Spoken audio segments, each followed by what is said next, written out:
I'm a kid from this environment, grew up in a house with 6 sisters, a mother and 2 great-grandmothers who taught me how to cook. I leveraged that passion and knowledge with food into a culinary career. I owned 4 restaurants after working some time in some of the leading hotels and resorts in the world, some time with Club Med, sometimes with the Four Seasons Hotel. I've been involved in and worked across the nation in what was considered fine dining, high-end restaurants. I was fortunate to be voted in the year 2000 as one of the top 10 New Jersey Shore restaurants by the Philadelphia Inquirer. I did 10 shows on the TV Food Network. And so I kind of had this epiphany of, I'm in the newspaper selling food to the most affluent, those with all the benefits in the world. And that was a great ego push. But I grew up with people who struggled with how they were going to feed their kids on a daily basis. And is it not a better challenge? Isn't it more challenging to how do I feed them? Why don't I feed them? Why have all this talent, but there's people who I grew up and lived with who don't know where their next meal is? And that just seemed to me to be a bigger challenge.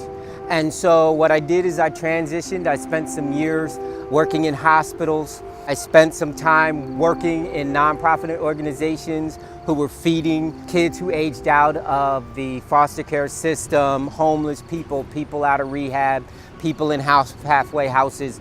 And I really got a better knowledge of the problem of food insecurity in the nation. Working with them in some food pantries, I realized that the food inside a lot of the food pantries were the same canned goods and chips and things that didn't provide nutrition. There was a disconnect. Why are we feeding vulnerable population things that are not healing or healthy?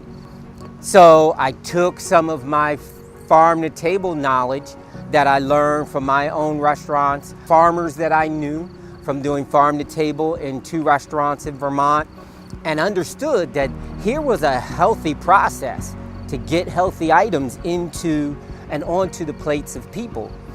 And I just thought that it was a natural no-brainer. Let's get farms connected with people who don't have food. And so there's kind of the genesis of Invincible City Farms, of understanding that agriculture can be and really is the solution. All we really have to do is connect these two.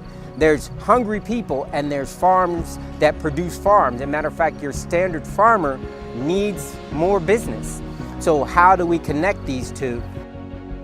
I decided the best way to do it was to develop a farm and bring it and develop it in the inner city, reducing again that price threshold and getting more of the dollars generated by growing fresh fruits and vegetables directly to the farm. Strengthening farm production and the farm model and bringing health to the community. And there's kind of the genesis of Invincible City Farms.